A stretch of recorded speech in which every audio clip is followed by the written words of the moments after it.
Durg Bhilai 3 area में professor Vinod Sharma पर बीते दिनों हमला हुआ था। प्रोफेसर पर हुए जानलेवा हमले की शिकायत दर्ज होने के बाद पुलिस एक्टिव हुई है। दुर्ग पुलिस ने आज इस संबंध में पूर्व सीएम भूपेश बघेल के बेटे चैतन्य बघेल को पूछताछ की। प्रोफेसर विनोद शर्मा पर हुए जानलेवा हमले के संबंध में दुर्ग पुलिस चैतन्य बघेल से जानकारी जुटाने की कोशिश कर रही है। घटना का मुख्य आरोपी और उसका साथी अभी भी फरार है।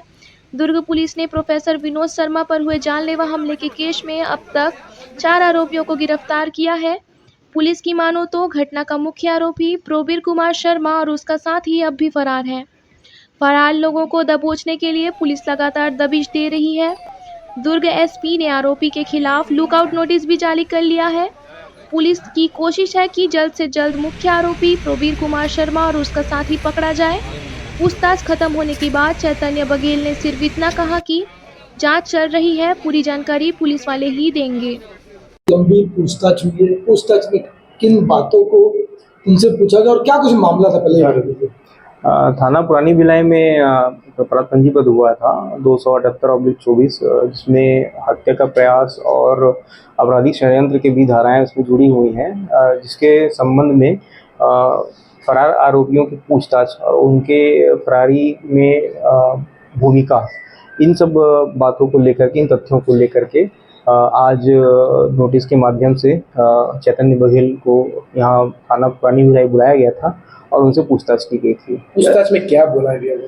देखिए, पूछताछ में हमारा मुख्य उद्देश्य यही था कि चूँकि जो फरार आरोपी हैं, फरार तीनों प्रमुख आरोपी हैं, वो इनका जो संबंध है काफ़ी क्लोज संबंध रहा है। तो उसी आधार पर हम उनके अभी वर्तमान लोकेशन, यदि उनके पास जानकारी हो और यदि अभी जानकारी अगर है तो उनके फरारी में चैतन्य बघेल की भूमिका हो सकती है, उस संबंध में हम लोगों ने उनसे पूछताछ की है। संतोषजनक जवाब आप लोगों को मिला या नहीं मिला? देखिए, जवाब जो है उन्होंने अपने दिनचर्या और तत्समय जो दिनचर्या है घटनाक्रम के समय का, उस हिसाब से उन्होंने अपना जवाब दिया है।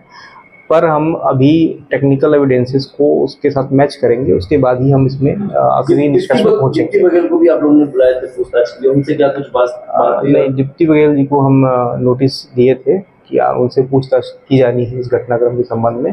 तो हमने उन्हें बोला था कि जो उनके पसंद का सुगम स्थान है वहाँ पर उनसे बयान लिया जाएगा। तो उन्होंने ये सहमति दी थी कि घर आकर ही उनसे बयान लिया जाए। तो इस प्रक्रिया में हमने एक महिला अधिकारी को यहाँ बुलाया था कल के डेट में, और वहाँ उनके साथ में जाकर के हम लोगों ने डिप्टी बघेल जी को बयान लिया था। सर, आप कुल 9 आरोपियों की बात कर रहे हैं। 5 आरोपियों की गिरफ्तारी हो चुकी है, 3 आरोपी फरार हैं, तो इस तरीके से 8 आरोपी हो चुके हैं। तो एक और किस आरोपी की बात हो रही है? देखिए, जो रिवर्स से आए थे, जिनको सो कॉल्ड अभी हम सुपारी किलिंग के लिए बुलाया गया ऐसा बता रहे हैं, उन आरोपियों में से जिनकी संख्या टोटल 6 थी, उनमें से 5 आरोपियों की गिरफ्तारी हुई है। उनमें से भी एक आरोपी जो है वो एब्सकॉन्डिंग है, वो फरार है, प्लस ये 3 आरोपी जो षड्यंत्र में शामिल हैं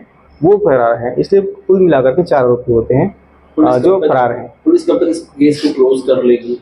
देखिए, ये अभी विवेचना चल रही है। सारे चीज़ों में हम लगातार काम कर रहे हैं। क्लोज होने की बात तभी हम उजागर कर सकते हैं जब सारे आरोपी उसमें पकड़े जाएं। कांग्रेस का आरोप है कि सरकार का दबाव है, किस प्रकार का दबाव आप लोग जो? नहीं, देखिए, आम केस की तरह ही ये केस जो है उसको लिया जा रहा है। इसमें किसी प्रकार की संलिप्तता नहीं है। हमने अपने तंत्र और अपने सिस्टम के अनुसार ही उसमें काम किया है और एज पर लॉ जो है वो कार्रवाई की जा रही है। सीसीटीवी फुटेज चेतन बघेल ऐसा कुछ दिखे?